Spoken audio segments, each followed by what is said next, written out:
pagi semua, ku nantikan dirimu di depan kelasmu, menantikan kami. Guruku tersayang, guru tercinta, tanpamu apa jadinya aku? Tak bisa baca tulis, mengerti banyak hal. Guruku, terima kasihku. Nyatanya diriku kadang buatku marah, namun segala maaf kau berikan.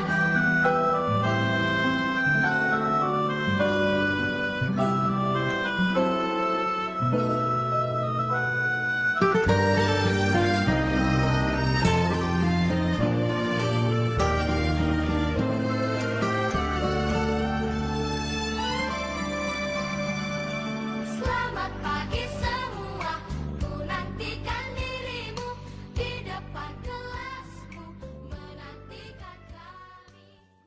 Selain saya terutama, orang tunggal sama saya harus mengerjakan yang lain. Gini tuh. Bapak Ibu, kami pernah sedikit matur tentang filosofi KHD. Intinya, anak nanti kita arahkan menjadi anak yang berprofil pelajar Pancasila. Caranya bagaimana? Kita harus menuntun mereka menuju profil itu. Dulu pernah kami sampaikan ini, profil pelajar pada seperti ini, anak Yusuf dan kudu beriman bertakwa. Sampai pada kreativitas anak kita yang menuntun ya, dan menebarkan.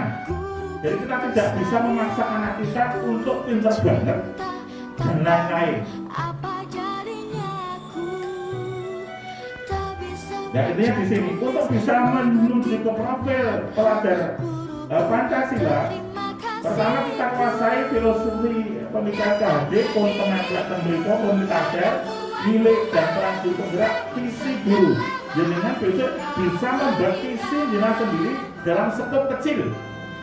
Misal aku ngulang agama, saya pengennya anak saya seperti apa? Nah, dari visi-visi yang nanti kita kumpulkan bisa menjadi visi sekolah. Dan terakhir kita harus terbiasa membuat budaya positif. Untuk tahu budaya positif ada 6 yang harus kita kuasai. Nek sakon itu nanti sak jam berarti butuh waktu 6 jam. Jadi nanti jam itu. Dan setelahnya, ini perubahan paradigma stimulus melawan teori kontrol, arti disiplin dan seterusnya. Saya kebagian yang poin 1-2, tapi saya percepat. Bapak Ibu, tanpa sengaja, kadang kita merasa pede bahwa kita itu paling betul dan kita paling kuasa. Padahal tugas kita itu apa? Sekedar menuntun anak kita.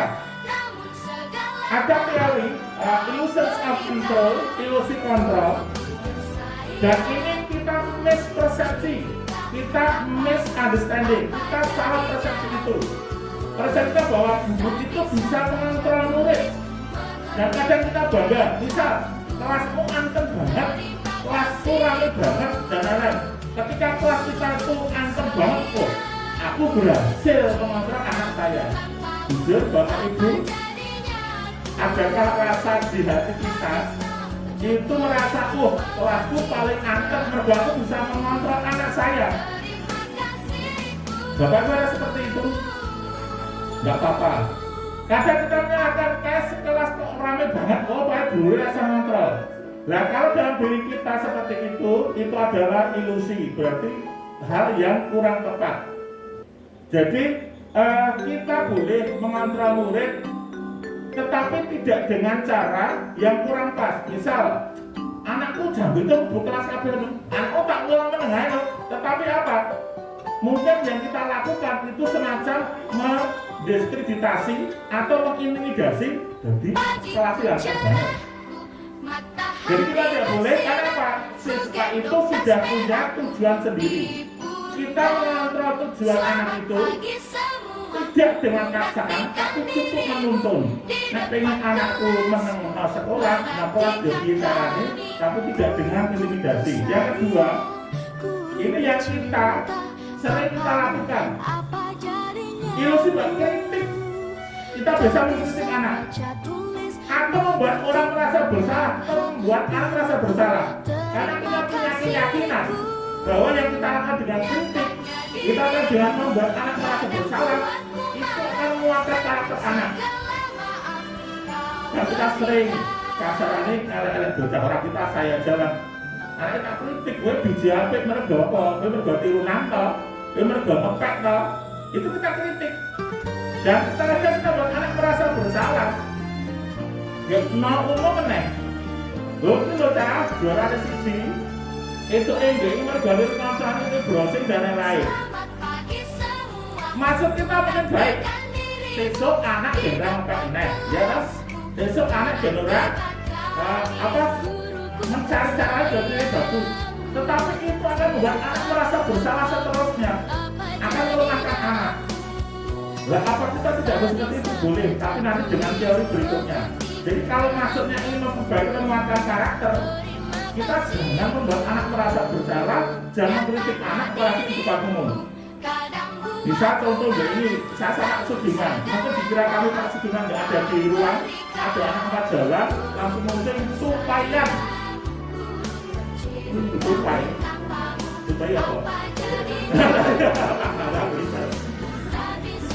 Aku jangan pas ini diskusi ini kamu disorting mau satu kali kena terus.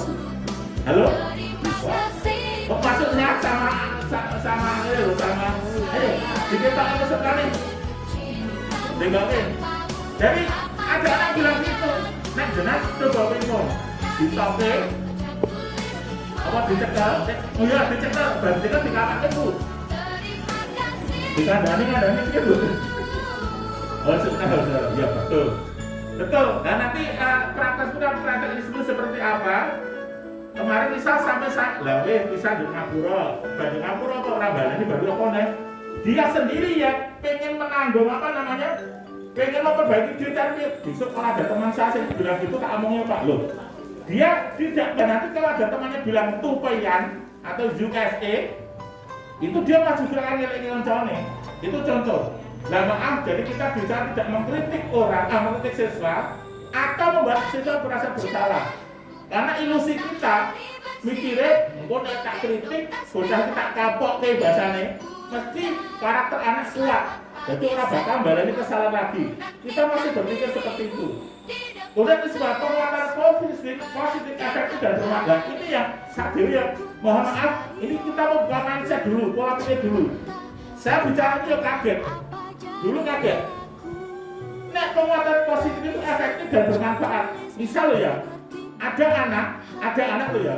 Ada anak kok bijinya apa terus misal ulangan sama 10. Mesti kita keluarkan dengan ya dia dikasih apa jenenge ucapan selamat. Itu sepertinya efektif dan bermanfaat. Dalam jangka tertentu iya. Tapi nanti tidak tertentu itu malah melemahkan. Misal aku guru kok Inggrisnya ulangan sama 10 terus, anakku pinter tenang, ayu tenang, itu betul nggak salah. Tapi ketika suatu saat saya lupa, aku orang dia tidak ucapan, anak merasa kok saya pak guru orang, nggak memberi dia orang dia aku, orang aku. Dan pada titik tertentu, penguatan positif efektif dan bermanfaat itu juga kurang tepat. Lah tepatnya piye gana esah anak gue biji sama 10 itu bukan karena faktor eksternal kita yang menguatkan mereka, tetapi faktor internalnya sendiri. Kemudian ini, yang sering kita lakukan, kita itu berpikiran orang dewasa itu memiliki hak untuk memaksa. Memaksa yang paling cepat itu gampang dengan aturan, dengan tata tertib, dengan hukuman. Itu gampang banget. Tapi apakah anak akan bisa seperti terus? Titik tertentu iya. Tapi titik lain raiso. Jadi mohon seperti ini mindset kita buka dulu. Karena aku tidak bukan nanti protes. Oh iya kan gitu. Karena saya yakin kita berpikiran aku ini guru. Aku tidak maksa anakku pengen jadi apa, pengen pinter kabeh, disiplin kabeh, suka kabeh, betul. Tetapi ketika kita masih seperti itu terus, nanti insya Allah hasil juga kurang bagus. Itu ilusi atau paradigma yang dikontrol. Lah sing bener piye? Ada teori stimulus respon. Ada orang memberi umpan atau terus ada orang merespon. Contoh, kita mencoba mencoba orang agar berpandangan sama dengan kita. Itu hal normal. Misal aku lagi matur, lagi ngomong, ya nguruk aku kabeh. Itu kan hal normal lagi. Silakan seperti itu. Tapi yang paling betul seperti ini. Kita berusaha memahami pandangan orang lain tentang dunia mereka. Oh, pas aku ngomong, lah kok obah terus. Bupati bisa obah terus. Oh, jebule proses pingsan. Saya kan nggak tahu. Itu contoh loh ya. Ya itu contoh. Kalau pakai tadi ketua seperti itu, jadi kadang kita langsung menyalahkan.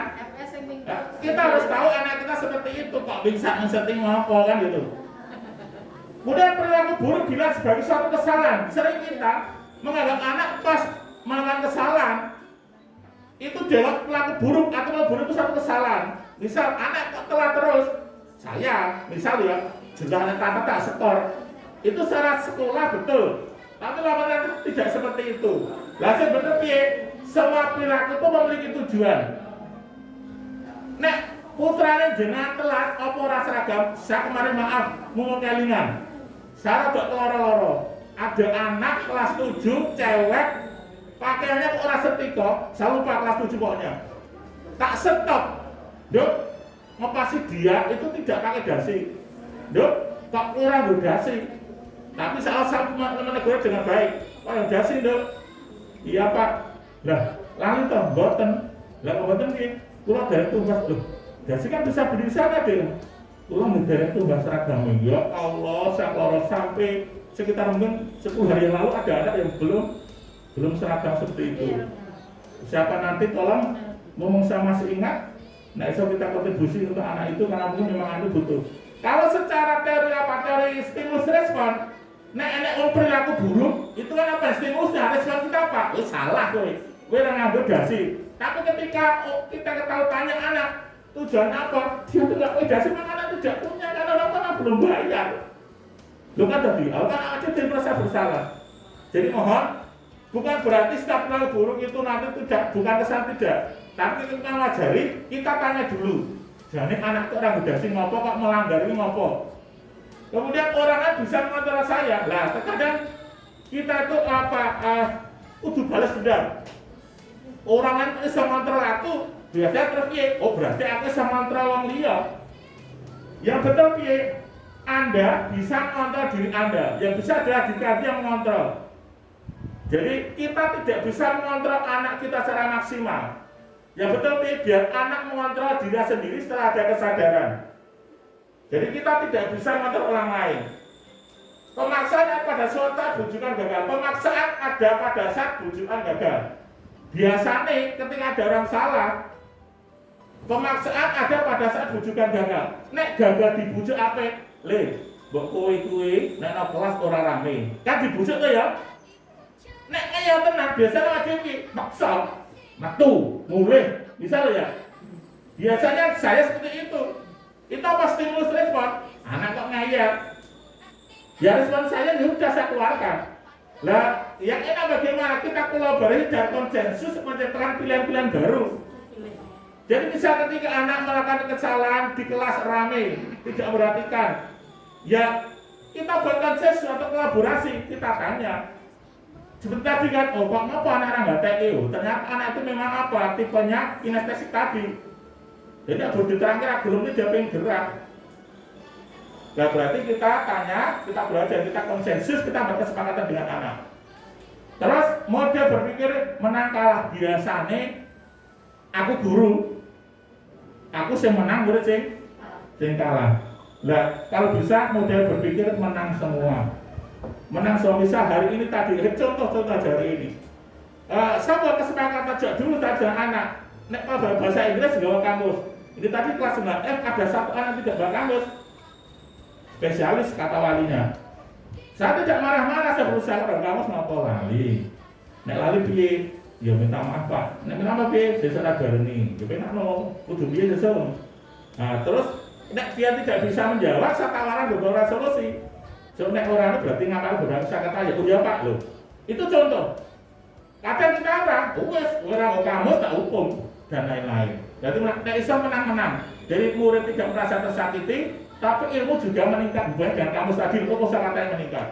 Kok sulit Putri?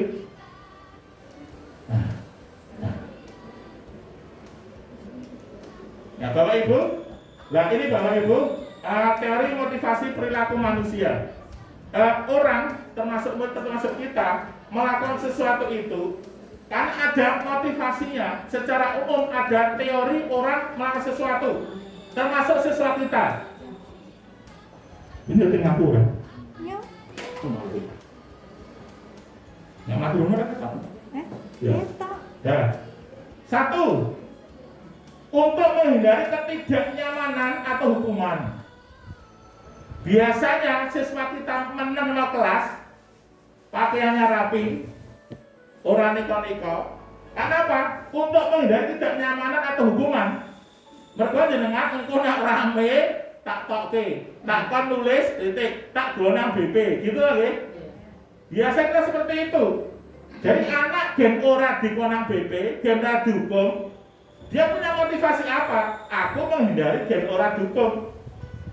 Apa yang akan terjadi apabila saya tidak melakukannya? Aku orang melakukan itu tetap aku dukung. Makanya dia melakukan kebaikan. Itu kenapa? Motivasinya itu sekedar dia tidak dukung. Ini bagus sekilas Bapak Ibu. Bagus sekilas. Tetapi lebih bagus apabila dia nanti punya motivasi internal. Jadi sementara motivasi eksternal. Aku sinau, aku rapi, wibur genera dukung. Kemudian saya melakukan kebaikan, saya menata tertib, itu untuk mendapatkan imbalan dari orang lain atau institusi. Jadi aku ngene iki, engko dalam gurune, aku ganti hadiah. Ini masih faktor eksternal dan itu lazim terjadi pada kita. Lah yang enak bagaimana? Enak itu anak termasuk kita sendiri, itu menghargai diri sendiri menjadi insan sesuai harapan kita. Oh, aku yang minta rapi itu memang dipandang itu enak. Saya tak berkata seperti itu biar tidak menyakitkan orang lain dan seterusnya. Ini motivasi internal, itu disebut tujuan disiplin positif. Jadi disiplin positif karena kesan disiplin itu negatif. Jadi menertibkan orang lain biar mengikuti aturan. Nah, maka nanti Bapak Ibu kita mengusahakan murid kita kalau bisa lama-kelamaan dengan contoh dari kita, siswa itu menghargai dirinya sendiri. Jadi menjadi insan dengan harapan kita tanpa ada niat dan ora dukung, tanpa ada itu imbalan. Awal-awal 1-2 nggak apa-apa, tapi lama kita menuju ke sini termasuk saya, termasuk kita. Jadi nek bisa kegiatan seperti ini. Aku harap nek ramen nulis kuwi rapi nak, bisa ya. Lah lama-lama kan itu masuk fakta eksternal. Nek iso aku kok butuh ilmu iki, walaupun maaf yang bicara adalah junior saya. Jadi terima kasih untuk semuanya. Dari kami berbagi sama ini ya. Cukup dari saya. Dia dilanjutkan oleh Ibu Tri Karyawati. Kesulitan bukan itu ya? Karena awalan barang. Terima kasih. Saya kembali ke saya maaf. Dia dilanjutkan oleh Ibu Tri Karyawati. Sambil menunggu 12:30 dan niatnya datang. Monggo Ibu, kami persilahkan. Pak, terus kan? Nyambung ini Putri. Tepuk tangan.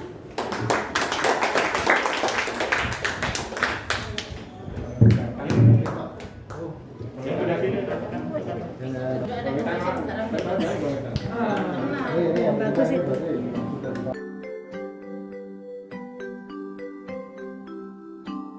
Di teladan di sekolah. Bapak Ibu, untuk mewujudkan budaya positif yang diimpikan oleh sekolah itu dapat dirasakan dengan disiplin, tetapi disiplin yang positif. Tadi sudah dikatakan oleh Pak Hasan bahwa disiplin yang positif itu disiplin yang bersumber pada motivasi diri sendiri, bukan karena digerakkan oleh orang lain.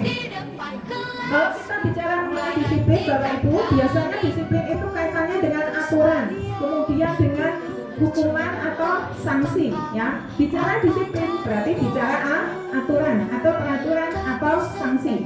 Nah, kalau di sekolah kita bicara disiplin, bicara tata tertib, kita biasanya bicara mengenai skor. Skor itu kayaknya sudah hal yang biasa bagi kita.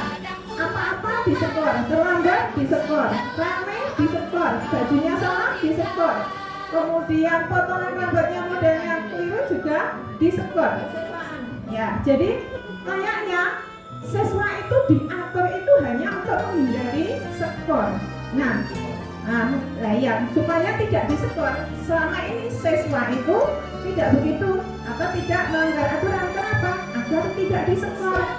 Nah, kalau kita itu bicara skor Bapak Ibu, ya kalau kita bicara skor ketika hubungannya dengan aturan atau tata tertib, nanti skor itu hubungannya dengan siapa yang melanggar, kemudian siapa yang memberi skor.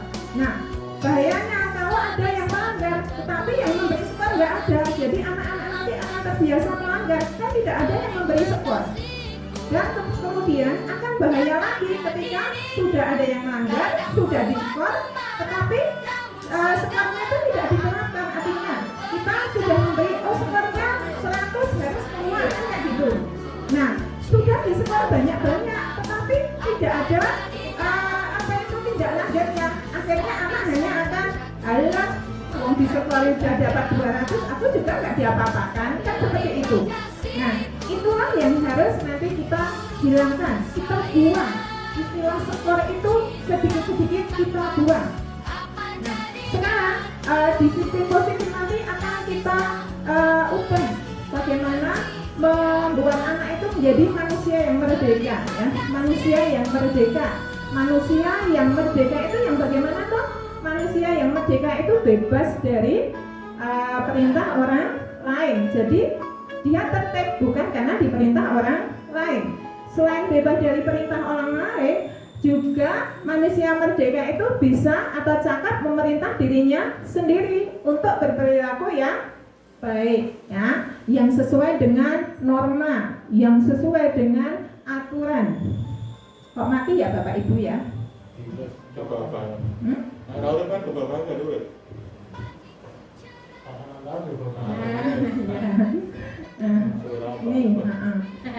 Jadi, untuk kesempatan ini sekarang kita buang-buang istilah skor, kita jauhkan istilah skor dari anak-anak, kita mulai mengajari anak untuk mengontrol dirinya sendiri agar berperilaku sesuai yang diharapkan, yaitu sesuai dengan nilai-nilai kebajikan secara umum. Itulah nanti yang akan dilakukan. Nah, Bapak Ibu, untuk membentuk budaya positif, ya, budaya positif apa yang mau kita terapkan di kelas ini? Budaya positif apa yang mau diterapkan di sekolah ini?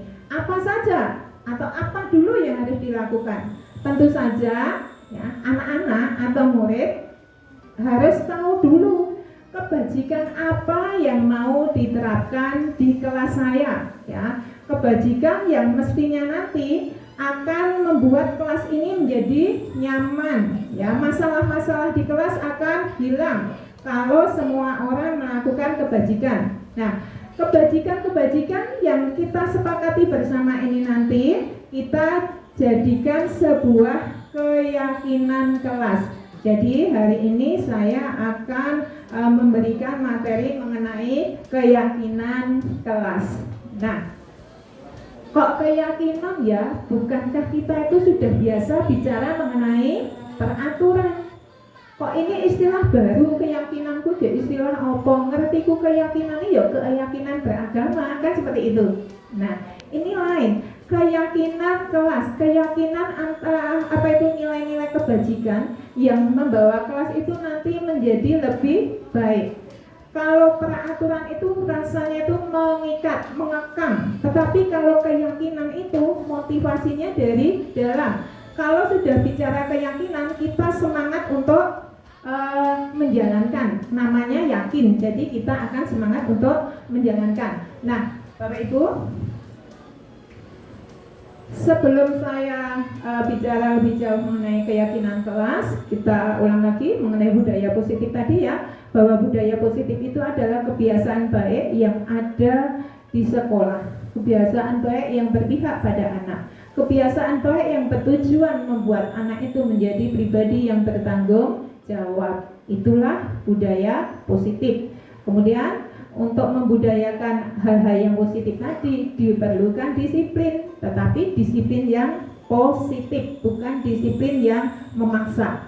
Kemudian kebiasaan-kebiasaan baik itu nanti kita harapkan menjadi sebuah karakter yang melekat pada diri anak, karakter yang akan dibawa sampai anak besok terjun di masyarakat. Nah, ini tadi bahwa budaya positif dimulai dari nilai kebajikan yang disepakati kelas, kemudian nilai kebajikan tadi dijadikan sebuah keyakinan kelas. Keyakinan kelas yang disepakati akan menjadi kesepakatan kelas, ya. Nilai kebajikan yang umum itu misalkan saling menghargai, saling menghormati, bertanggung jawab, jujur. Nah, ini sudah ada. Kalau dalam kurikulum 13 kan ada namanya pendidikan penilaian sikap itu ya. Kemudian pendidikan karakter kan juga sudah ada. Sebenarnya itu sudah ada, ya. Cuma kadang ini terabaikan. Kita lebih mengejar nilai-nilai pengetahuan, ya, kepada anak. Jadi untuk nilai sikap kadang kita abaikan, pokoknya kabeh dibiji B. Nah, seperti itu. Nah, ketika ada keyakinan yang kita sepakati untuk dilaksanakan, keyakinan yang diyakini bahwa itu nanti akan membuat kelas itu nyaman, bebas dari masalah. Biasanya nanti ada dua ya, keyakinan kelas itu bisa saja dilaksanakan, keyakinan kelas itu bisa saja dilanggar. Kalau keyakinan kelas dilaksanakan dengan baik, tadi Pak Arkan ada yang namanya tadi penghargaan, ya, diberi penghargaan. Tetapi kalau keyakinan kelas dilanggar, nanti biasanya Bapak Ibu guru itu jurusnya jurus menghukum atau jurus memberi sanksi. Jarang sekali, ya, yang restitusi itu nanti yang baru nanti yang akan disampaikan oleh Bapak Rustam Hadi, ya. Restitusi itu memecahkan masalah supaya anak itu bisa memecahkan masalah sendiri dengan tanggung jawab.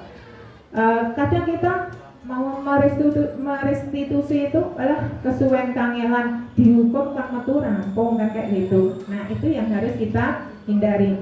Nah, sekarang kita bahas satu persatu, ya. Apa itu keyakinan kelas tadi? Ya, keyakinan kelas tadi adalah nilai-nilai kebajikan atau prinsip-prinsip tadi yang disepakati bersama untuk ditaati, dipatuhi, dilaksanakan di kelas. Itulah keyakinan kelas.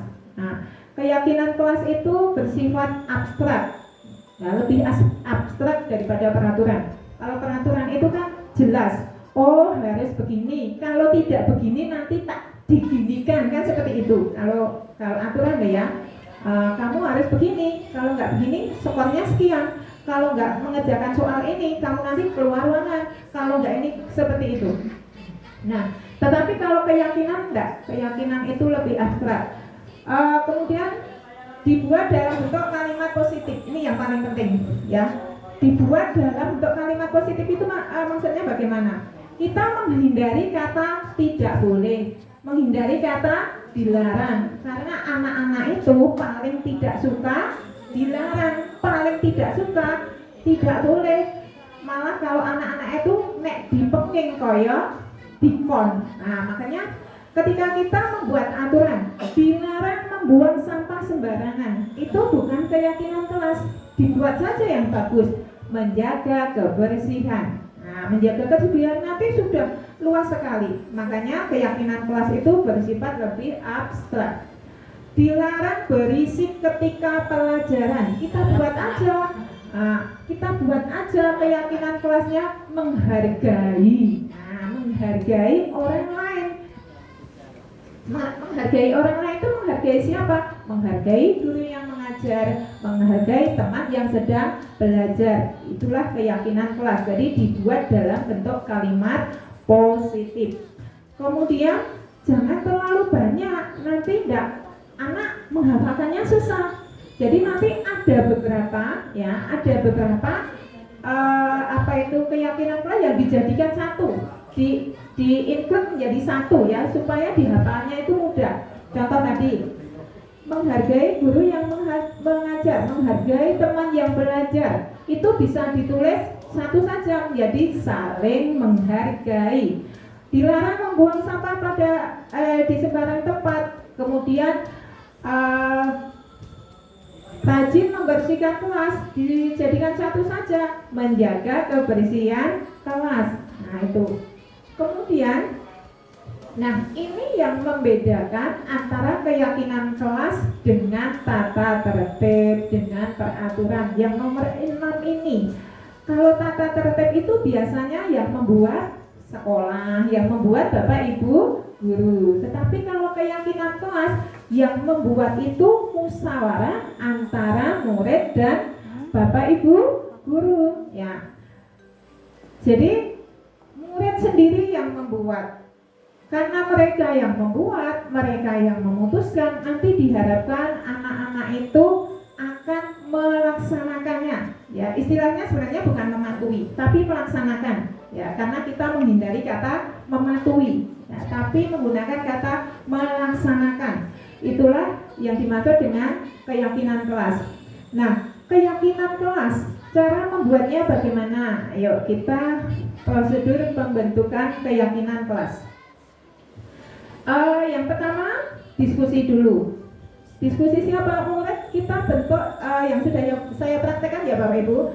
Jadi murid itu kita suruh diskusi. Kita buat dalam beberapa kelompok untuk membuat peraturan. Ini masih kata peraturan.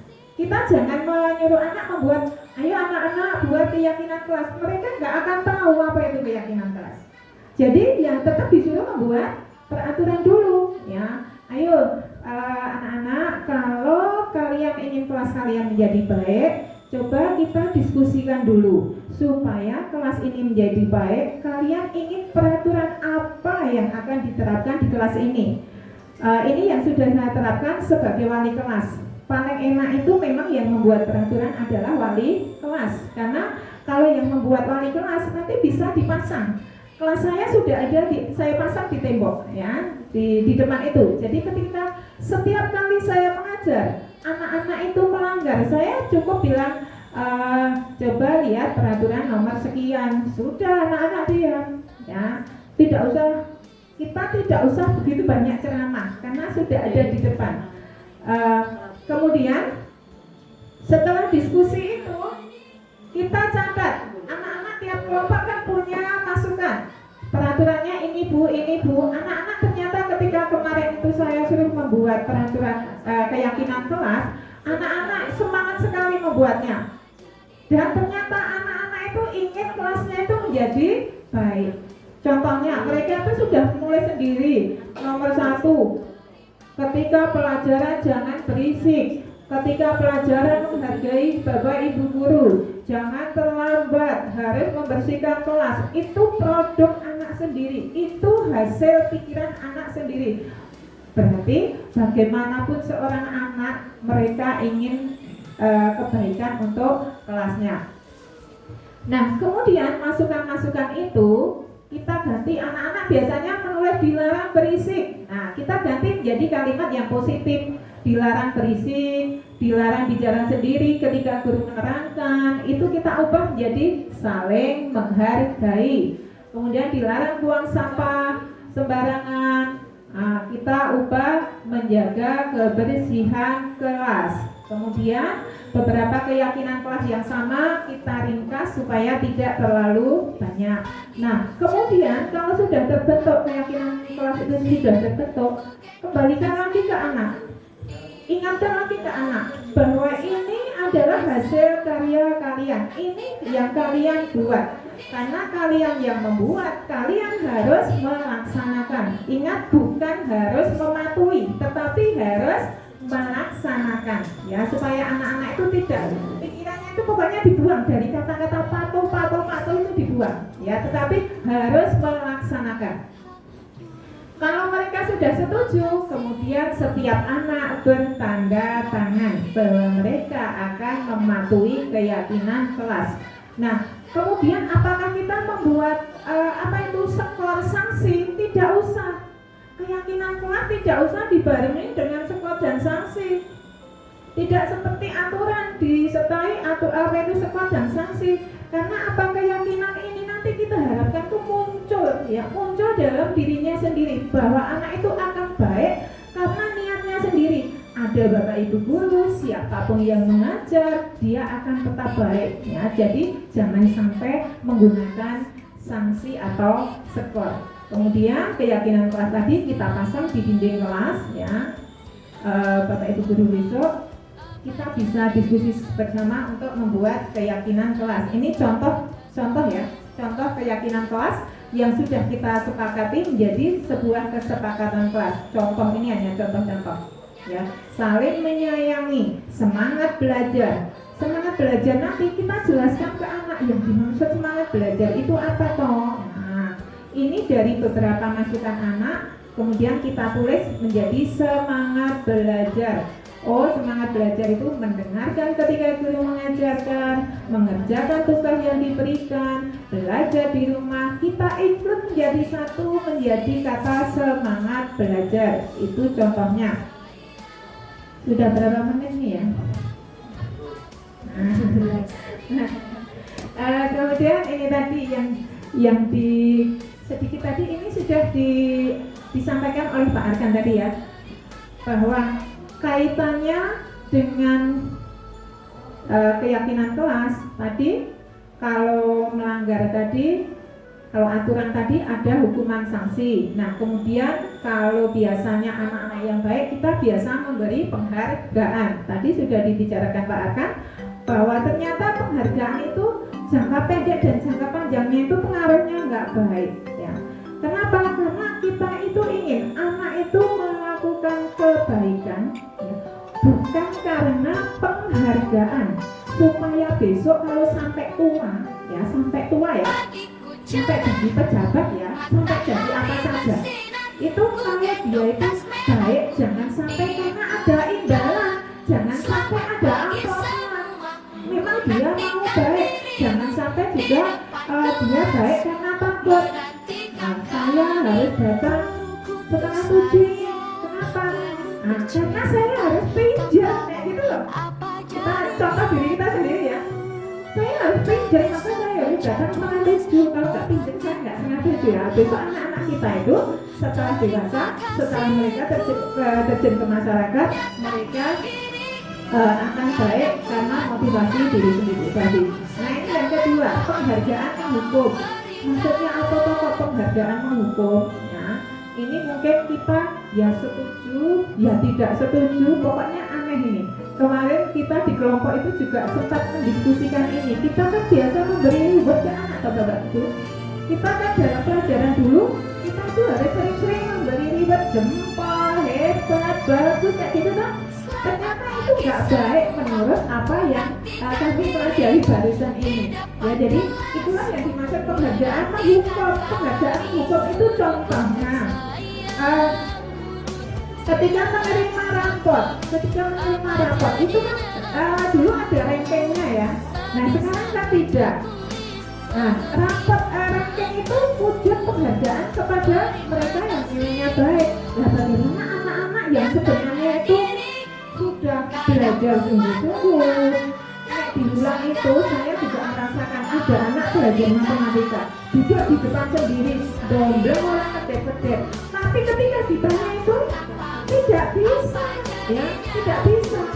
Nah ketika nanti misalkan kita menerapkan contoh ya, saya dulu kadang begini.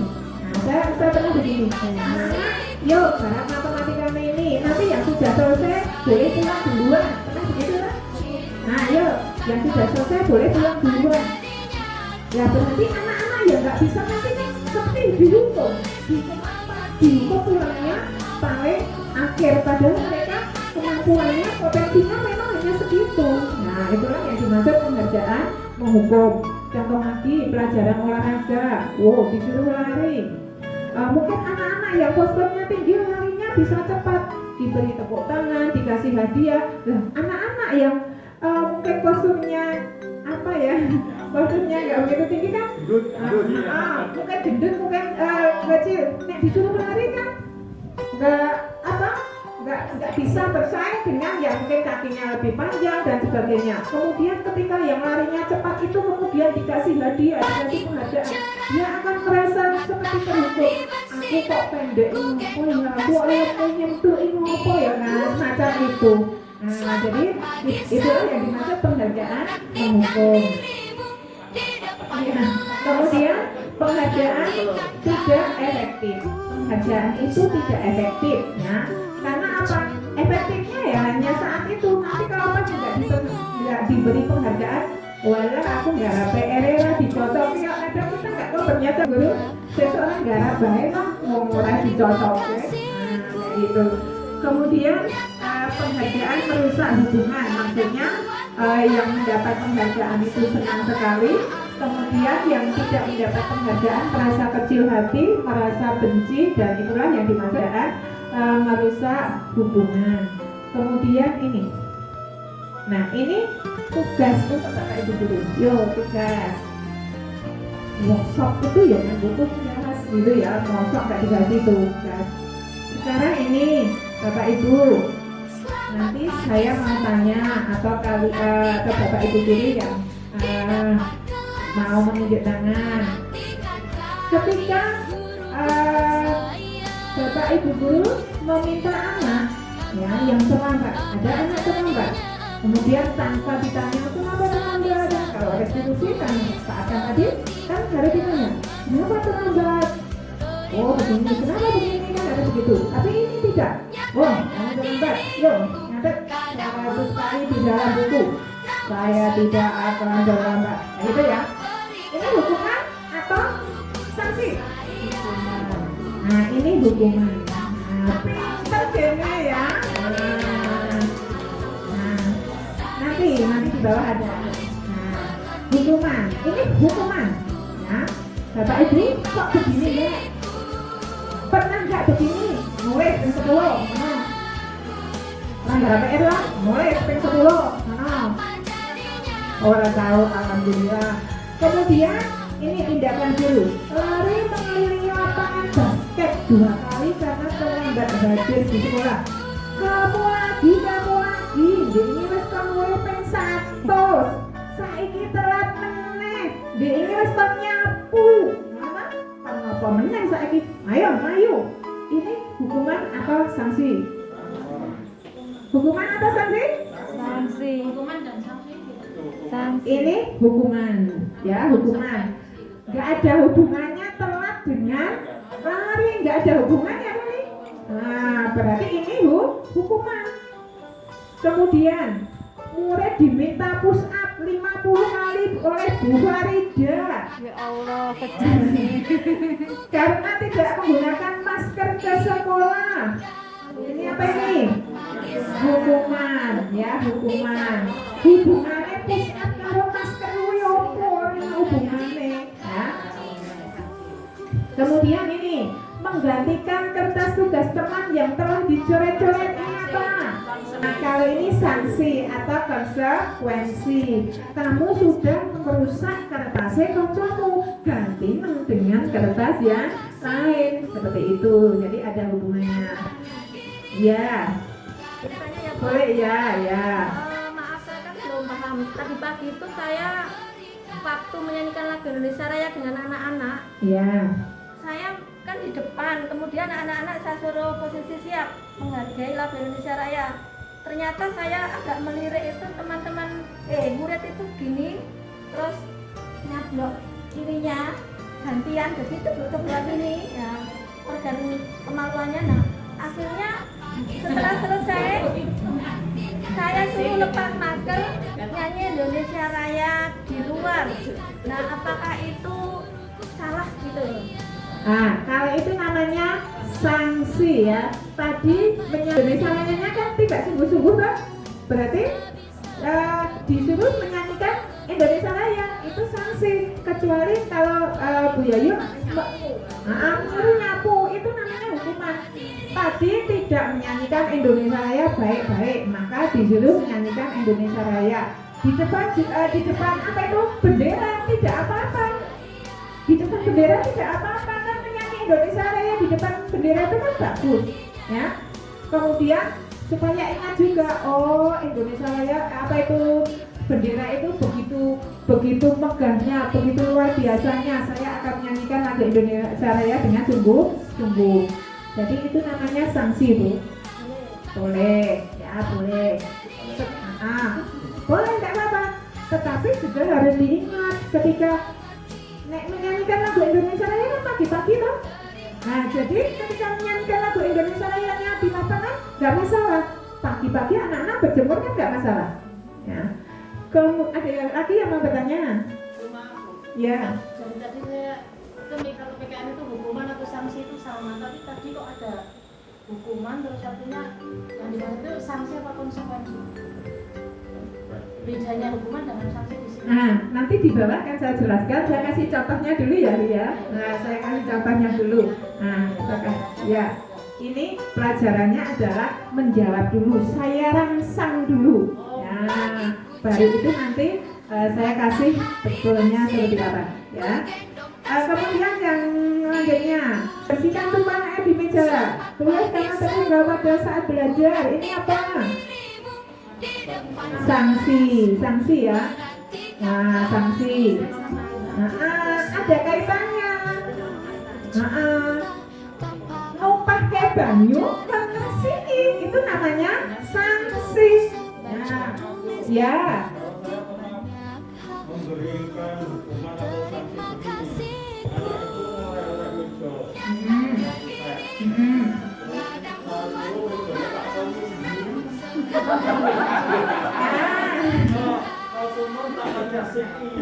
Nah, itu hukuman, Pak. Mengapa harus mejanya disunggi ke sumur? Kan membersihkannya bisa di sini gitu loh. Kalau di situ kan ya ngotori lantai, Bu.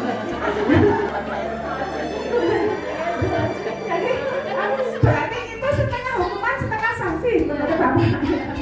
Itu hukumannya apa nyunggi itu loh, hukuman. Apalagi membawa meja sampai ke sumur, nanti naik ke sandung, nanti mejanya ngebrui bocah, dengan kena masalah loh, Pak. Jadi boleh membersihkan ya, tapi jangan sampai dibawa ke sumur. Boleh dibawa keluar kelas, boleh takut kotor, tapi di luar kelas saja, nggak usah dibawa ke sumur. Betul. Besok jangan diulangi ya, Pak ya. Ya, lanjutnya ini, meminta murid tidak mengenakan sepatu seharian di sekolah karena tidak mengenakan sepatu hitam. Sering toh dulu? Siapa yang sering hukum ini? Pak Susilo itu dulu ya, oyak-oyak sepatu itu dulu ya. Nah, ini namanya hukuman ya, tidak mengenakan sepatu hitam itu ditanya dulu alasannya kenapa ya. Jangan sampai juga dia mengulangi lagi kayak gitu. Memang untuk apa itu menghilangkan hukuman dan sanksi itu kita harus sabar hati ya, sabar. Kalau mau marah sabar, Tri. Kemudian yang ini, lari mengelilingi lapangan basket 2 kali karena terlambat 10 menit untuk pelajaran PJOK. Yo, nah ini apa? Sanksi. Nah, ini sanksi. Karena apa? Karena lari itu ada hubungannya dengan pelajaran olahraga. Mungkin Pak Marwan itu ketika pemanasan, kalau mau olahraga kan disuruh lari dulu kan. Nah, karena terlambat dia belum lari, suruh lari. Kayak gitu itu namanya sanksi. Nah, daripada penasaran ini ya. Nih, perbedaan hukuman dan sanksi. Ini hukuman. Nah, hukuman sesuatu yang menyakitkan harus terjadi. Biasanya hukuman itu menyakitkan. Walaupun hanya dengan kata-kata verbal. Ya, buetak kok. Kenapa marah muridnya dibuetak sampai kayak minta ya lebih lah. Sakit hatinya. Nah itu. Tetapi kalau sanksi itu sesuatu yang harus terjadi karena tadi siswa itu melakukan suatu bukan kesalahan ya, melakukan sesuatu yang mungkin merugikan orang lain ya. Kemudian hukuman. Nah, hukuman itu bisa membuat membuat anak sakit fisik atau hati. Nah, tadi sudah membuat anak merasa tidak nyaman dalam jangka waktu pendek kalau sanksi itu, tapi kalau hukuman jangka panjang. Anak membenci disiplin. Kalau orang dihukum karena dihukum, jadi malah benci, disiplin itu malah benci. Tetapi kalau diberi sanksi, anak lebih menghargai disiplin. Kemudian hukuman itu biasanya dengan paksaan, kemudian sanksi stimulus, kemudian ini yang paling penting ini tadi ya, benci tadi. Ya, kalau hukuman itu tidak berhubungan dengan kesalahan yang dibuat anak atau tidak berhubungan dengan perilaku yang dibuat anak. Tetapi kalau sanksi ada hubungannya. Ya.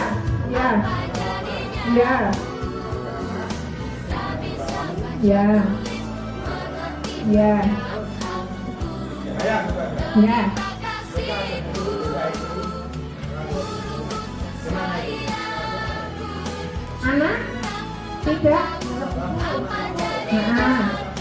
Ya.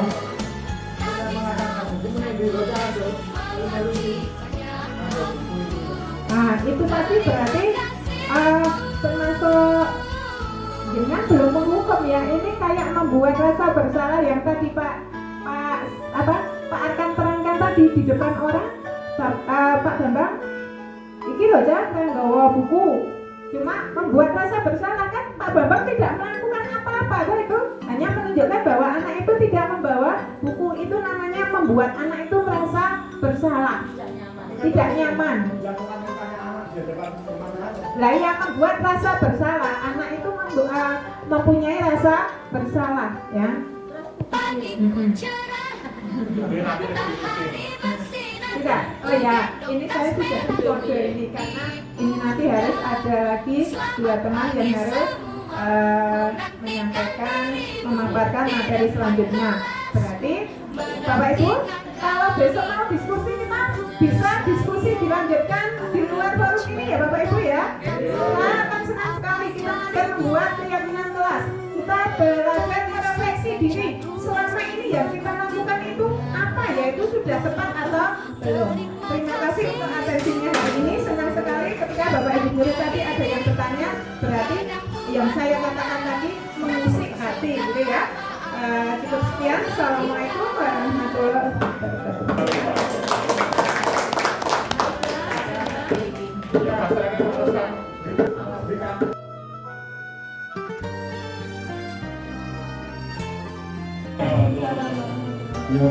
Yang pangapunten mengganggu kamar di kantor dengan saya, tapi tetap silakan melakukan aktivitas panjenengan tadi. Di sini kami berempat tadi secara maraton melaksanakan tugas yang diberikan kami selaku CGP calon guru penggerak, yaitu adalah mendesimulasikan atau kemudian menularkan dan mengajak panjenengan kami berkaitan dengan materi dan teori yang sudah kami dapatkan. Tadi secara maraton sudah ada Pak AI kaitannya dengan teori kontrol, terus kemudian juga ada Bu Tri berkaitan dengan adanya keyakinan kelasnya. Di sini nanti saya ingin memaparkan kaitannya dengan 5 posisi kontrol. Nah tadi sebenarnya dari pemantik pertanyaan tadi sudah mengerucut bahwa akhirnya apa yang ditanyakan oleh Bu Sari, apa yang ditanyakan oleh Pak Nanan, Pak Bambang itu poin pentingnya ada di sini. Kita lihat terlebih dahulu bahwa kita memposisikan diri kita sebagai guru itu ada 5 posisi kontrol. Nah, posisi kontrol ini biar kelihatan teoritis dan logis, itu kita lihat terlebih dahulu bahwa 5 posisi kontrol itu menurut Diana Gosen dalam bukunya Restructuring School Discipline itu tahun 98, terbitan tahun 1998, itu mengumumkan bahwa guru perlu meninjau kembali penerapan disiplin di dalam ruang-ruang kelas kita selama ini. Apakah telah efektif, kemudian apakah berpusat memerdekakan dan memandirikan murid. Terus kemudian bagaimana dan mengapa itu harus dilakukan? Melalui rangkaian riset dan bersandar pada teori kontrol Dr. William Glasser, Glasser berkesimpulan ada 5 posisi kontrol yang diterapkan seorang guru, orang tua atau atasan dalam melakukan kontrol. Nah, karena kita sebagai guru di SMP Negeri 1 Trusok, Estu Jaya ini, maka sudut pandang kita sebagai Bapak Ibu guru. Nah, kelima posisi kontrol tersebut adalah yang pertama penghukum. Nah, tadi misalnya sudah dicontohkan, misalnya ada pelanggaran langsung disuruh lari, padahal pelajarannya bahasa Inggris, terlambat masuk pembelajaran bahasa Inggris, kok kemudian disuruh push up 50 kali. Nah, itu sebagai contoh penghukum. Terus kemudian yang kedua adalah perannya sebagai pembuat orang merasa bersalah. Tadi misalnya Pak AI juga, Pak Bambang misalnya, benar itu posisi beliau bukan memberikan hukuman, tetapi memberikan sanksi, posisinya masih belum maksimal. Dalam artian belum maksimal, ternyata dalam membuat orang merasa bersalah itu merupakan bagian yang paling dasar dari restitusi. Nah, memposisikan diri sebagai kontrol sebagai guru. Terus kemudian bertindak sebagai teman, bahwa mendampingi siswa agar nantinya bisa membantu menyelesaikan permasalahan itu baik, tetapi juga itu sebagai blunder. Nanti kalau kita sering membantu siswa tersebut, terus kemudian ada kalanya siswa itu bermasalah dan kita tidak berada di posisi mereka, siswa akan beranggapan, loh, teman saya mana? Guru yang seringkali berada pada posisi teman yang selalu membantu mana?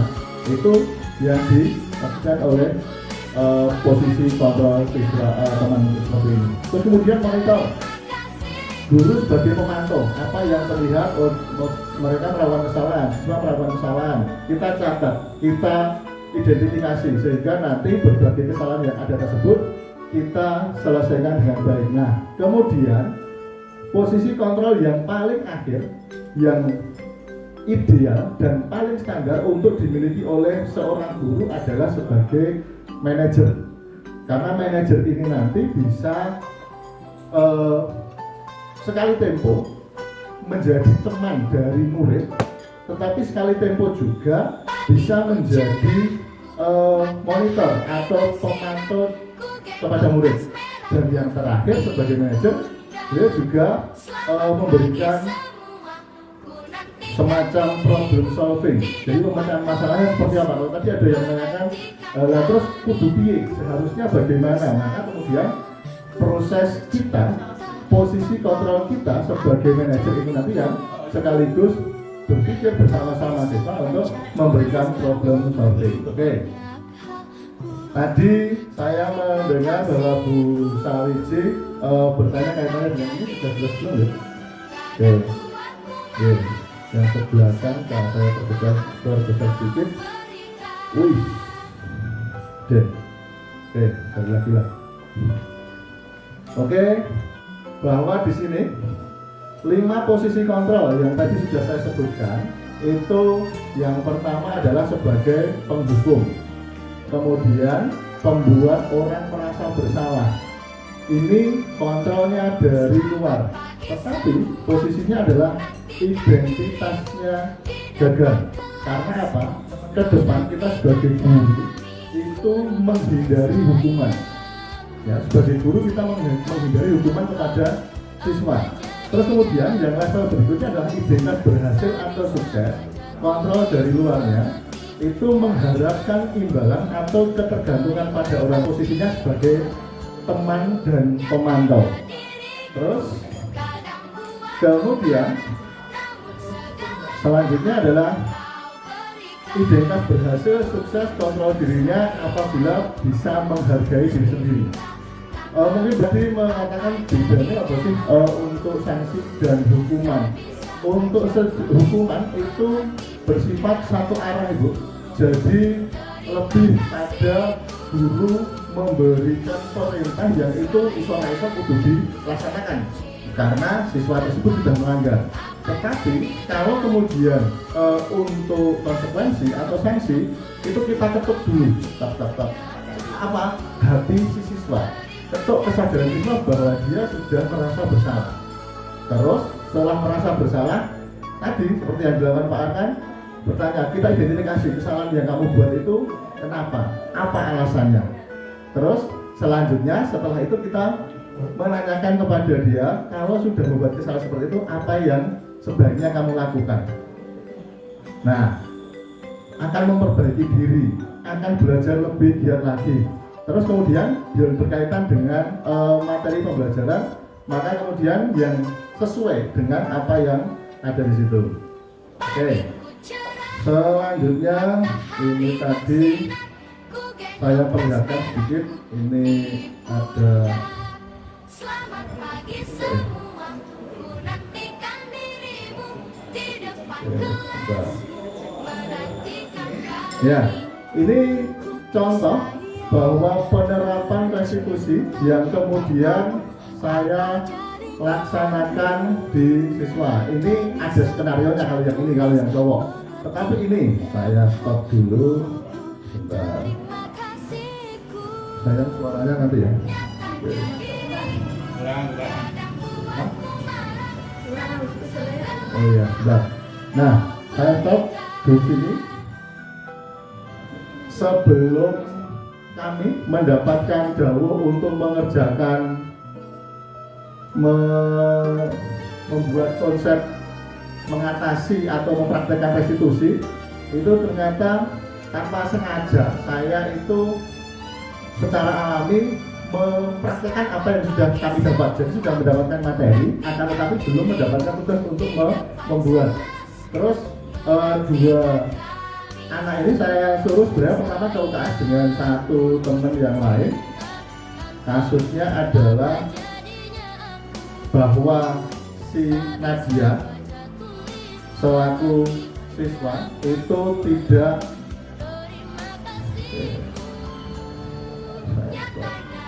ini si Nadia selaku siswa tidak berangkat di hari kemarin. Terus kemudian saya panggil, iya betul, 9D Ibu. Oke.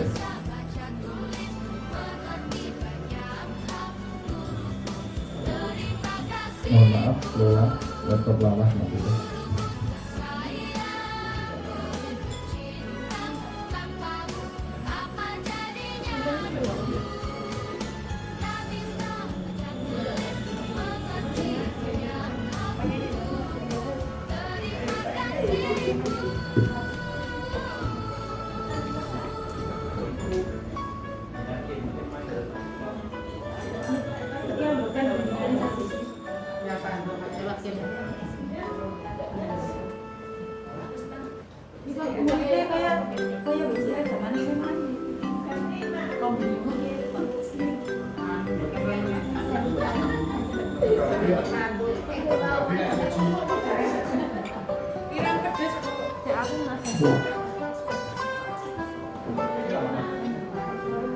Pagiku cerah, matahari Oke bersih. ya, terima kasih. Gendong tas merah, Kami lanjutkan bahwa apa yang selamat pagi kami sampaikan, sekilas kami sampaikan ini merupakan di depan kelas. contoh dari restitusi di mana kami mengambil posisi sebagai manajer.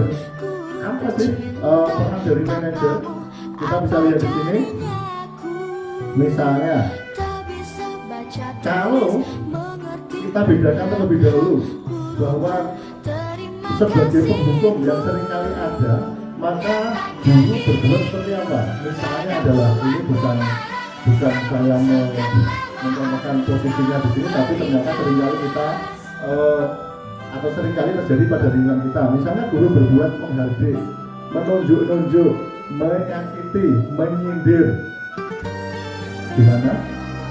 Bapak Ibu berpengalaman kan dengan yang ini? Nah, oke.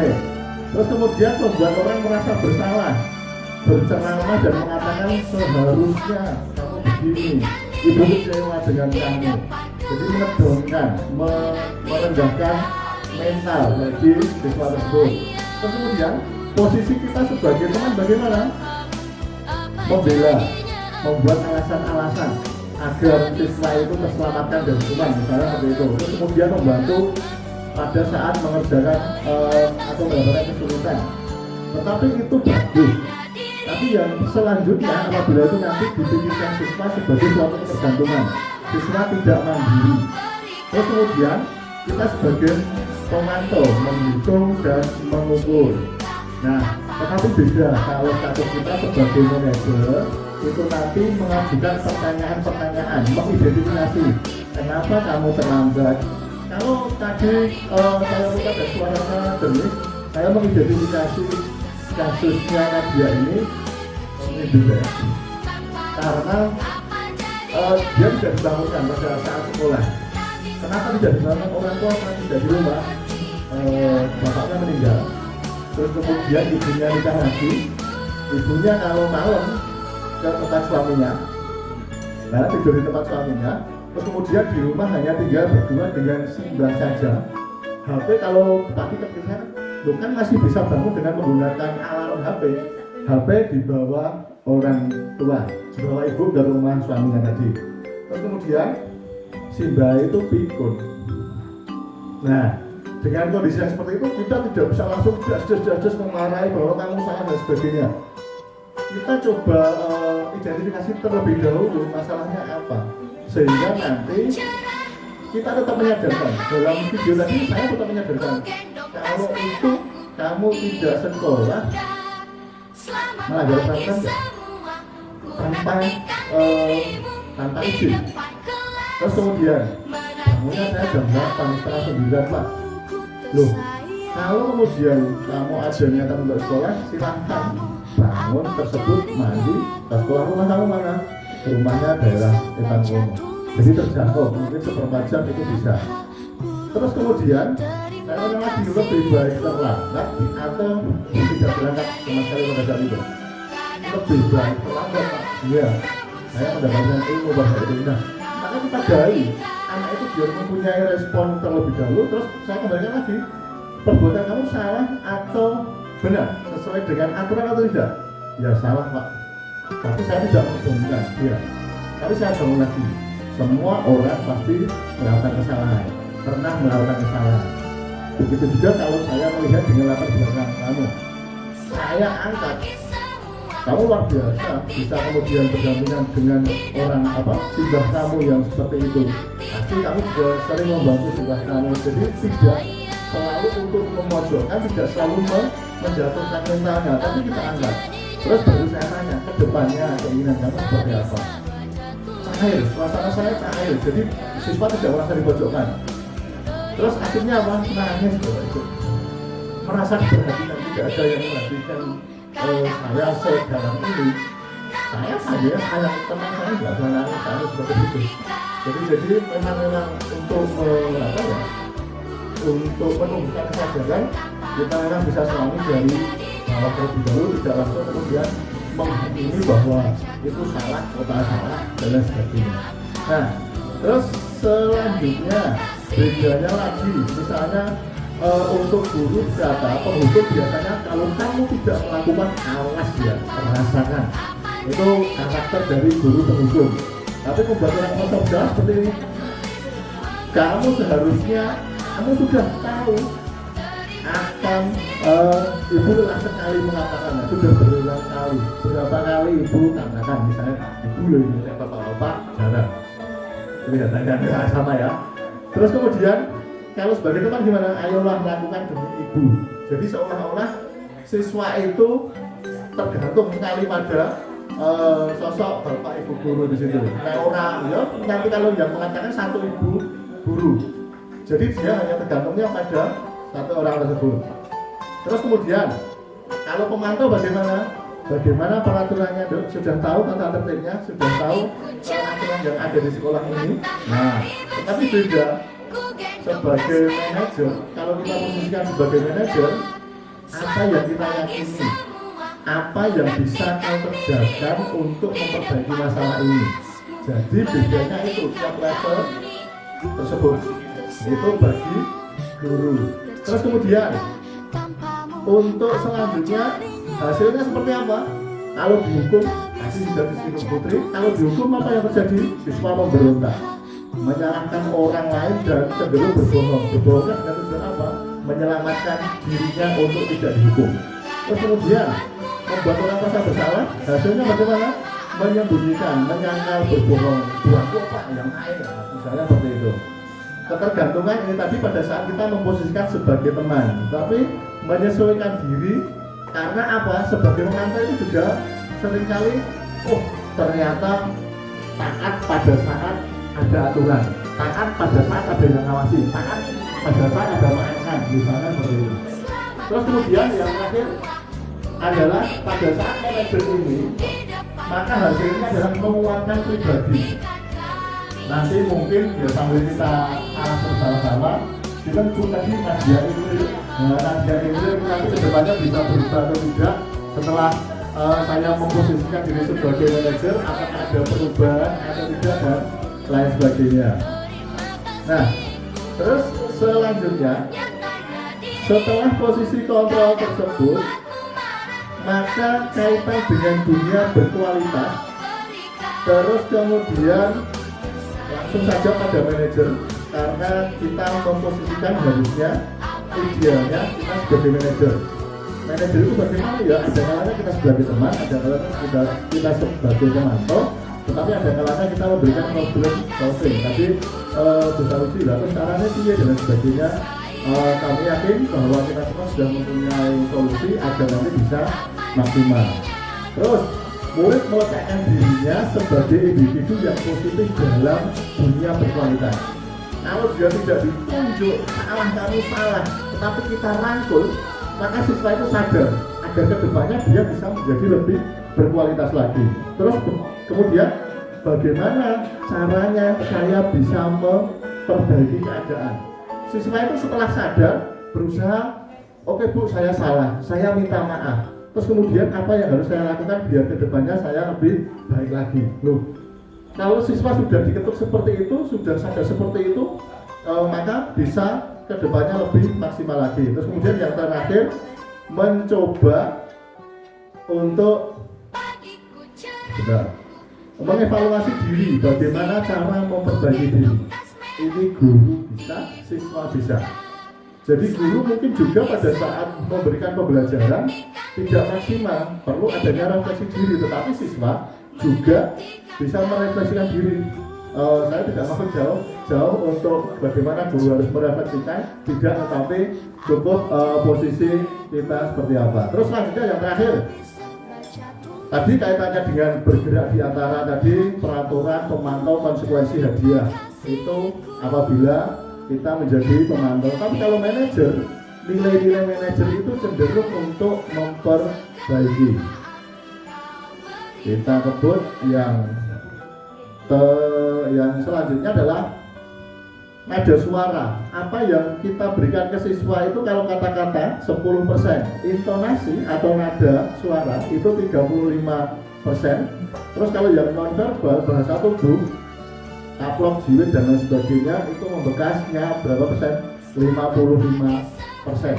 Jadi silakan kita renungkan agar ke depan kita lebih maksimal lagi dalam memberikan pelayanan kepada murid. Kita menghampau pada murid, berpusat pembelajaran yang berpusat pada siswa, sehingga untuk generasi ke depan itu memang membentuk profil pelajar Pancasila. Selanjutnya, nah, restitusi. Kalau kita tadi sudah melihat adanya video yang mempraktekkan tentang restitusi, harus kami restitusinya kayak apa? Apakah sudah berhasil atau belum dan sebagainya. Nah, ini menurut dosen lagi di bukunya tahun 2004, restitusi adalah proses menciptakan kondisi bagi murid untuk memperbaiki kesalahan mereka. Jadi kita kondisikan bahwa murid itu benar salah, tetapi kita berusaha untuk memperbaiki kesalahan mereka. sehingga mereka bisa kembali pada kelompok mereka. Karena apa?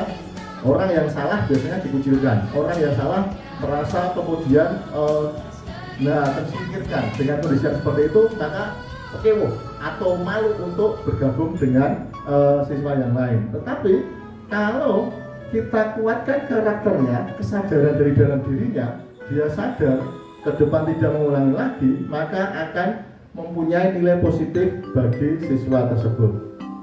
Terus kemudian ciri-ciri restitusi bukan untuk menebus kesalahan, akan tetapi bagaimana belajar dari kesalahan. Karena apa? Yang kemarin salah, ke depan tidak diulangi lagi, sehingga itu belajar dari kesalahan. Terus kemudian yang kedua, memperbaiki hubungan. Ketiga, tawaran bukan paksaan. Nah, kalau menghukum itu kan sifatnya paksaan, Bu. Belum pernah belum yosuk bikin kursi ini, meja ini mesti orang kamar mandi sana. Tetapi kalau kita tawarkan sebaiknya bagaimana? Kamu untuk kondisi seperti ini seperti apa? Oke.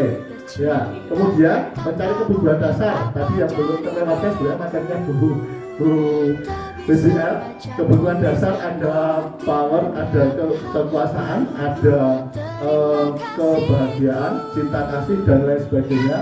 Ini kita untuk mengidentifikasi, ya, mengidentifikasi siswa dari kesalahan yang dilakukan itu. Kita selami kebutuhan dasarnya, apakah dia ingin mendapatkan kekuasaan, pengakuan dari teman-teman yang lain, karena kurang kasih sayang, karena dia ingin mendapatkan kesenangan, atau beberapa hal yang lain. Ada 5 ya, seperti itu. Terus ini nomor 8, restitusi fokus pada solusi. Ini yang ingin saya sampaikan. Nah, segitiga restitusi ini bisa kita lihat. Poin pentingnya ini bahwa pada saat validasi tindakan yang salah, pendekatannya seperti ini. Kamu tentu punya alasan mengapa melakukan itu. Itu pada saat mengidentifikasi atau validasi tindakan yang salah tersebut. Terus, adakah cara yang lebih efektif untuk mendapatkan apa yang kamu butuhkan? Karena misalnya teman-teman dengan konsolnya dia ingin mendapatkan kekuasaan, tetapi apakah harus dengan teman-teman itu? Dia ingin diakui dan dianggap hebat oleh teman-temannya. Belajar kan bisa dianggap lebih bagus dari teman-teman yang lain misalnya. Kemudian ya sebentar lagi menanyakan keyakinan, nilai-nilai apa yang telah kita sepakati, tapi kaitannya dengan itu. Terus kemudian kamu ingin ke depan ingin menjadi orang yang seperti apa, berarti nilai-nilai positif ke depan yang diharapkan seperti apa. Terus yang terakhir adalah menstabilkan identitas. Kita jangan kemudian ngedonkan, ngejeloknya terus malah tidak harga dirinya atau menginjak posisinya yang sudah jatuh seperti itu. Tapi kita bangun lagi, setiap orang pasti pernah melakukan kesalahan, tetapi ke depan itu sebagai kesalahan yang tidak perlu diulang lagi, misalnya seperti itu. Terus kemudian kamu bukan satu-satunya yang pernah melakukan kesalahan ini, jadi tetap kita bangun biar tidak terlalu terpuruk. Ada banyak sekali sebenarnya, tetapi karena ini kebutuhan dasar tadi Bu Sawiji, ada cinta kasih, rasa memiliki dan dimiliki, rasa bertahan hidup, terus kemudian penguasaan, power, temaki, jalan, ancaman itu seringkali dia ada kebutuhan dasarnya dari dalam. Terus kemudian kebebasan, tanpa aturan, kebebasan yang ingin dia melakukan hal. Karena gini, proses belajar di dalam kelas itu pun seringkali dianggap siswa yang lain itu sesuatu yang mengoptimalkan potensi mereka. Tetapi ada 1-2 anak yang merasa terkekang. Ini bukan tipe saya untuk belajar dengan kondisi yang seperti ini. Maka siswa saya lebih enak kalau belajar itu lebih maksimal di luar. Saya lebih mendapatkan inspirasi dari materi-materi atau dari lingkungan sekitar, misalnya seperti itu. Terus kesenangan itu like dan dislike bahwa proses belajar maka cenderung berpusat pada siswa itu, siswa senang terhadap proses pembelajaran yang kita laksanakan. Nah itu nanti yang perlu kita laksanakan. Nah selanjutnya ini saya rasa proses-proses praksis yang ke depan harus kita mulai laksanakan sehingga memang di SMP 1.0 ini nanti bisa maksimal belajar juga terpisah pada siswa dan profil pelajar Pancasila bisa tercetak dari sekolah ini. Demikian karena memang waktunya sudah sangat lama, sangat banyak. Mungkin ada yang mau ditanyakan. Kalau tidak, terima kasih. Tidak ada. Ya. Ada Pak, Bu? Tidak ada. Ya, terima kasih. Ya, posisinya ya, seperti itu. Nanti untuk lebih jelasnya, mungkin kita bisa sharing, kita bisa saling belajar ke depan biar lebih maksimal lagi. Kami tutup, jadi mohon maaf apabila ada kesalahan. Sekian dari kami, terima kasih. Wassalamualaikum warahmatullahi wabarakatuh.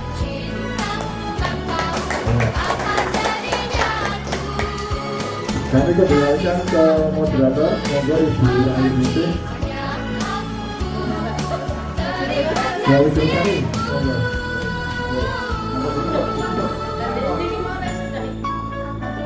Kalau saya perlu nggak? Ya wes, tinggal Nah, fotonya jenengan bareng. Saya nggak di foto nggak apa-apa, soalnya terbiasa foto.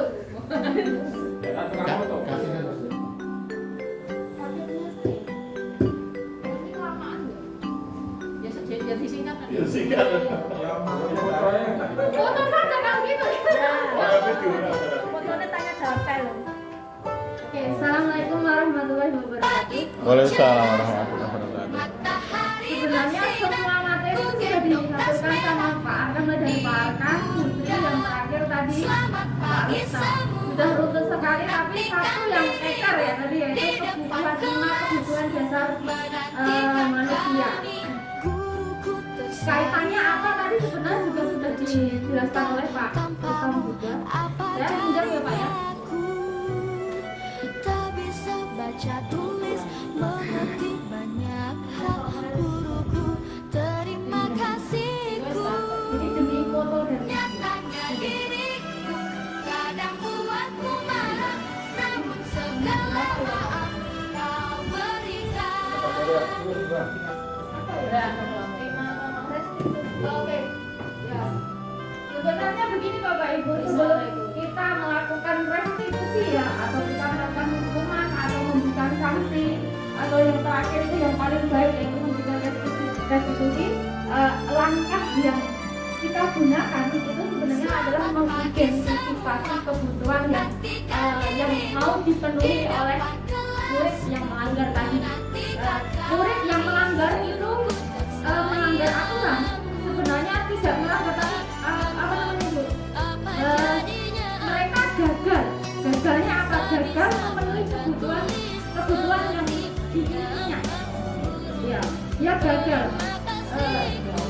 ya, karena tadi mungkin dia ingin dihargai, dia gagal, tidak ada orang yang menghargai itu, makanya dia melakukan pelanggaran itu. Dan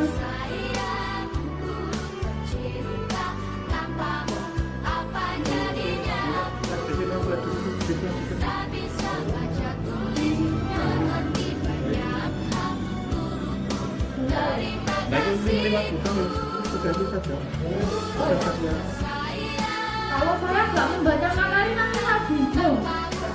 Kalau aku wale-wale itu, katanya salah itu. Terus. Iya, sambil nunggu. Nggak ada hal, ini sampai saya. Iya. 5 kebutuhan dasar yang harus terpenuhi oleh setiap, khususnya setiap manusia, ya. Khususnya yang kita hadapi adalah murid kita, siswa kita. Tadi mereka melakukan melanggar atau melakukan kesalahan itu karena gagal, ya. Karena gagal dalam memenuhi kebutuhan. Nah, kita kenali satu-satu Bu, Bapak Ibu. Nah, saya punya apa namanya soal pemantik buat Bapak Ibu yang nanti biasanya apa yang dilakukan Bapak Ibu itu ketika menemui kasus seperti ini. Misal ada Bu Dede, saya bahkan guru Mbak Gati saja Mbak Gati. Bu Gati itu seorang guru bahasa Inggris. seorang guru bahasa Inggris yang mana sudah memiliki atau menyepakati kesepakatan kelas itu setiap siswa itu harus membawa dictionary atau kamus. Nah, beberapa murid Bugatti itu ada yang laporan karena ada satu siswa itu yang sangat usil sekali, yang suka meminjamnya itu tidak halus tetapi dengan paksa, sampai-sampai kamus itu rusak, sobek. Terus murid yang lain yang kamusnya tadi rusak, sobek, laporan sama Bugatti. Kira-kira apa yang Bugatti lakukan? Marah. Biasanya apa itu? Dimarahi ya Bu ya? Iya, langsung marah-marah. Iyalah. Ya, sebagai orang yang menuntut, yang mau menyadarkan, jadi diri kita buktinya adalah menyadarkan kita untuk memenuhi kebutuhannya sendiri. Baiknya kita atau Mbak Dati tadi itu melihat dulu kebutuhan dasar apa yang sebenarnya mau dipenuhi oleh murid yang tadi memaksa meminjam tadi sampai sobek tadi. Diidentifikasi terlebih dahulu. Iya. Wah, ya kalau itu luar biasa sekali. Oke. Ya, solusi. Tukang kamu sapi Nah, tadi ya sebagai guru yang tadi mengajak atau menanyai Mas Java, misalnya tadi sebut saja Mas Java. Mas Java tadi kok meminjam memaksa ya sampai rusak. Itu ditanya alasannya apa? Oh, ternyata alasannya Mas Java itu tidak punya kamus.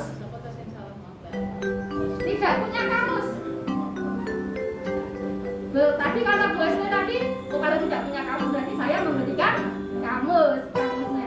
Nah, ternyata Mas Java itu memerlukan kebutuhan dasar, yaitu untuk bertahan hidup.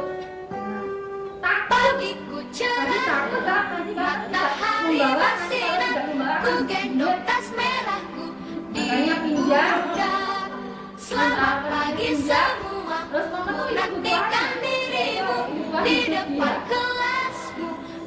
Tapi ketika nanti ditanya, saya pinjam kamus itu karena biasanya terima kasih itu apa ya? Artinya diperhatikan. Ya, karena saya itu diperhatikan teman-teman saya. Minta kamu diperhatikan. Campur yang menarik perhatian, mencari perhatian, biar diperhatikan. Maka kebutuhan yang harus dipenuhi Java tadi itu adalah memberikan perhatian atau memberikan kasih sayang kepada kasih sayang di sini, kasih sayang yang memperhatikan kita ya Bu ya. Terus kebutuhan dasar yang ketiga yaitu kebutuhan penguasaan. Penguasaan itu kebutuhan apa tadi, merasa hebat ya, merasa hebat, puji. Mas Jawa tadi udah kamu dengan paksa itu biar dikira ya hebat, geleng, menangan. Aku itu hebat. Maka kalau jawabannya Mas Java ya, Mas Java itu butuh pengakuan. Pengakuan dari kita semua. Setelah BP3K kemarin.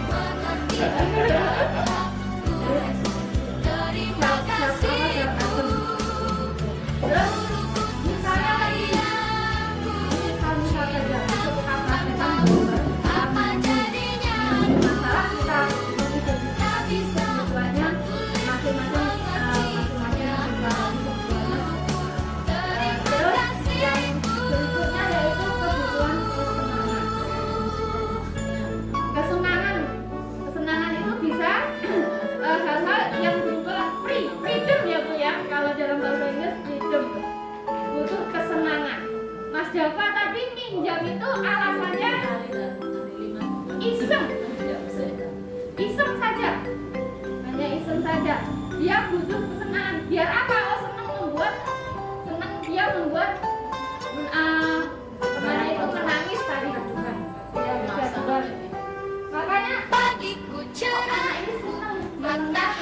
bersinar, ku gendong tas merahku di pundak.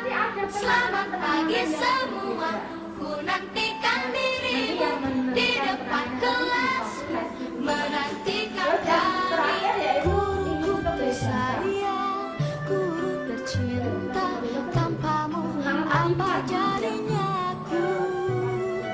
Tak bisa baca tulis, mengerti banyak hal. Guruku, terima kasihku. Nyatanya diriku kadang buatmu marah, namun segalanya kau berikan. Merdeka ya, suatu kebebasan. Keaturan. Ya, karena mungkin tadi kan cuma menulis duit saja, pengennya yang lain biar tidak, karena aturan apa namanya pengen mungkin tidak lagi menulis duit atau Selamat pagi semua, itu kebutuhan dasar manusia yang harus dipenuhi oleh murid-murid kita sebelum kita melakukan hukuman atau memberikan sanksi atau melakukan restitusi. Sebenarnya saya tidak bisa seperti yang lain memberikan materi karena blank sekali blank. Kalau tidak membaca saya juga tidak bisa kalau itu. Mohon maaf dari saya cukupkan saja karena waktunya juga sudah sangat siang sekali. Terima kasih atas partisipasinya. Kita bisa ketemu prakteknya di lain kesempatan. Assalamualaikum warahmatullahi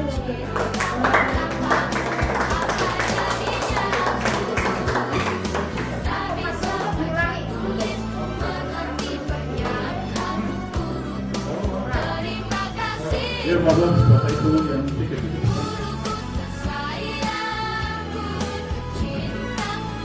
Bapak kali Bapak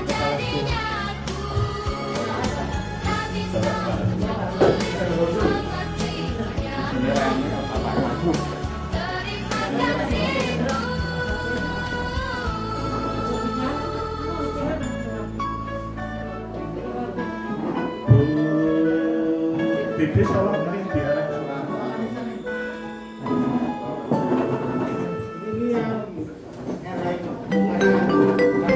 Bapak Ibu yang saya hormati, di saat terakhir untuk kami terutama dari Bapak CGP sudah mencoba mendiseminasikan atau mengibarkan apa yang kami punya, dan saya yakin banyak hal yang belum kami pagiku cerahku, matahari bersinar, ku gendong tas merahku di pundak.